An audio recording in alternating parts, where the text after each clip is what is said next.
What if I told you that the man who played the most powerful superhero in the Marvel Universe was secretly dying while filming? What if I told you he had only $4 in his bank account before becoming a king? And what if I told you his death at 43 would make millions of grown men cry? This is the story of Chadwick Boseman, and I promise you, by the end, you'll understand what it truly means to be a hero. Chadwick Aaron Boseman was born on November 29, 1976, in Anderson, South Carolina. He was the youngest of three sons. His mother, Carolyn, was a nurse. His father, Leroy, worked in a textile factory and also ran an upholstery business. Growing up in South Carolina in the 80s and 90s meant Chadwick saw racism firsthand. He attended a predominantly black high school where resources were limited and opportunities were scarce. But young Chadwick loved performing.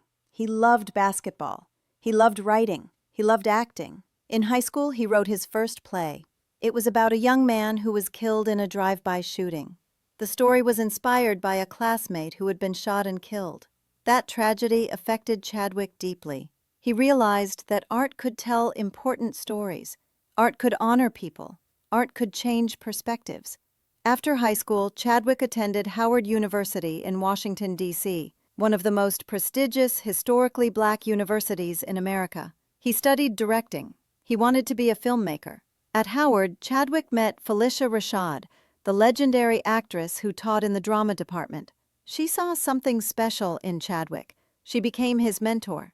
One summer, Phylicia wanted to send Chadwick and some other students to a prestigious acting program at Oxford University in England. But there was no money.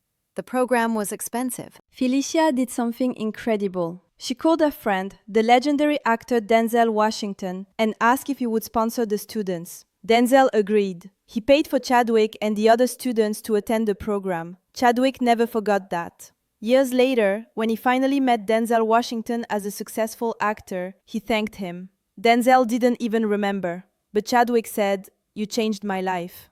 After graduating from Howard in 2000, Chadwick moved to New York City to pursue acting. Like every struggling actor, he auditioned constantly. He got rejected constantly. To survive, Chadwick worked odd jobs. He was a drama instructor for children, he wrote plays, he directed small theater productions. Money was always tight. Chadwick later revealed that there was a time when he had only $4 in his bank account. $4. He couldn't even afford a meal. He was sleeping in his car sometimes. But he never gave up.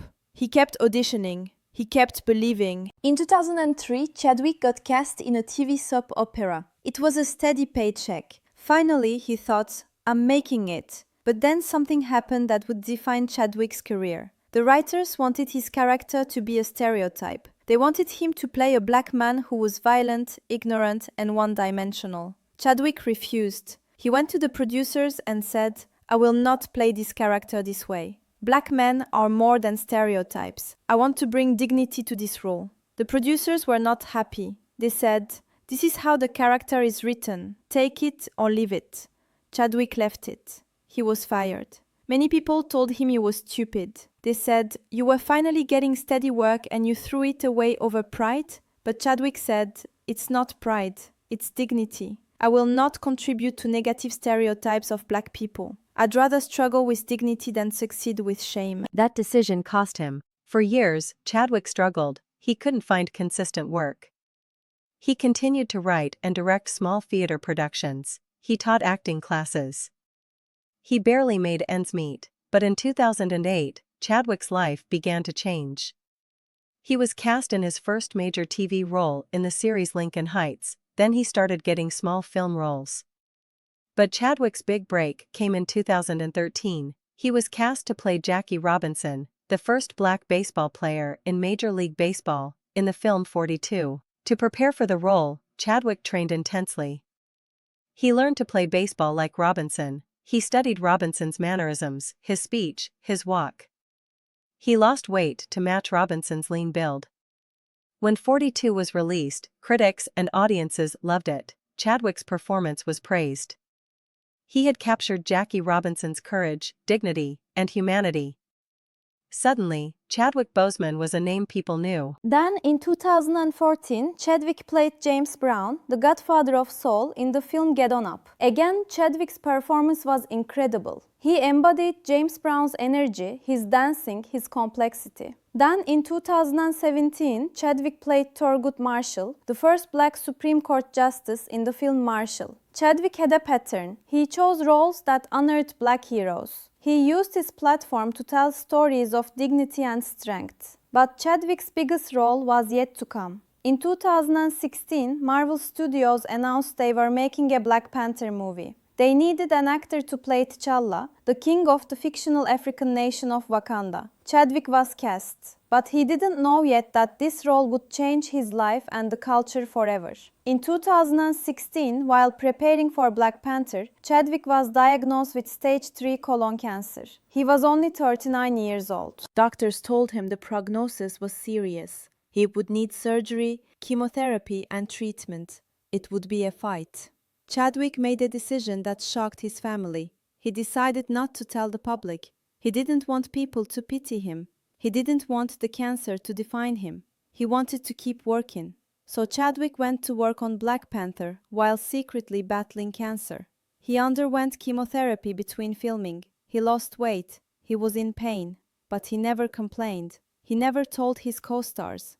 The cast and crew of Black Panther had no idea their king was dying. When Black Panther was released in February 2018, it was a cultural earthquake. The film earned over $1.3 billion worldwide. It became the highest-grossing film by a black director. But more than the money, Black Panther meant something. For the first time, black children saw a superhero who looked like them. They saw an African nation, Wakanda, that was the most advanced in the world. They saw black excellence celebrated on the biggest stage. Little black boys and girls dressed up as Black Panther for Halloween. They crossed their arms in the Wakanda Forever salute. They felt proud to be black, proud to be African. Chadwick saw this. He saw how much the role meant to people, and it gave him strength to keep fighting his cancer. In 2019, Chadwick reprised his role as Black Panther in Avengers Endgame, the biggest movie of the year. By this time, his cancer had progressed to stage 4. Stage 4 colon cancer is terminal. Doctors said Chadwick didn't have much time. But Chadwick kept working.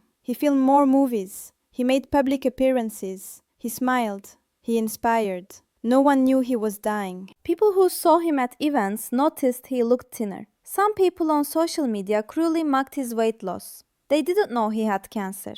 Chadwick never responded to the criticism. He kept his diagnosis private. He kept being a hero. On August 28, 2020, Chadwick Boseman died at his home in Los Angeles. He was 43 years old. He was surrounded by his wife and family. When the news broke, the world stopped. Celebrities cried, fans cried, road leaders issued statements. The entire Marvel cast was devastated.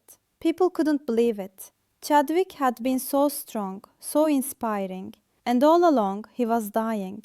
His family released a statement that said it was the honor of his career to bring King T'Challa to life in Black Panther. He died a true fighter, as he persevered through it all. The funeral was private, but the public mourning was massive. Murals of Chadwick appeared in cities around the world. People painted him as King T'Challa with angel wings. In Wakanda, we say, "In my culture, death is not the end," and Chadwick's legacy proves that. Black Panther 2 Wakanda Forever was released in 2022. The film honored Chadwick's memory. The entire cast and crew dedicated it to him. In the film, King T'Challa dies, just as Chadwick did. The kingdom of Wakanda mourns, and so did the world. Chadwick Boseman's story teaches us powerful lessons. First, dignity is not negotiable. Chadwick refused roles that demeaned black people. Second, heroes fight battles no one sees. Chadwick fought cancer while inspiring millions. Third, representation heals generations. Black Panther gave black children a hero who looked like them. Fourth, your legacy outlives you. Chadwick's impact will inspire for generations. Fifth, time is precious. Chadwick lived 43 years but created eternal impact. From having $4 in his pocket to wearing a king's crown. From being fired for standing up for dignity to becoming the most powerful symbol of black excellence. From fighting cancer in secret to inspiring millions openly. Chadwick Boseman proved that heroes are real, that Wakanda Forever is not just a salute, it's a promise, and that true kings never die. So what did you learn from Chadwick Boseman's story? Drop your thoughts in the comments below. If this story moved you, hit that like button and subscribe for more incredible African success stories. Thank you for watching, and remember, it's not about how long you live, it's about how deeply you impact the world while you're here. Wakanda forever.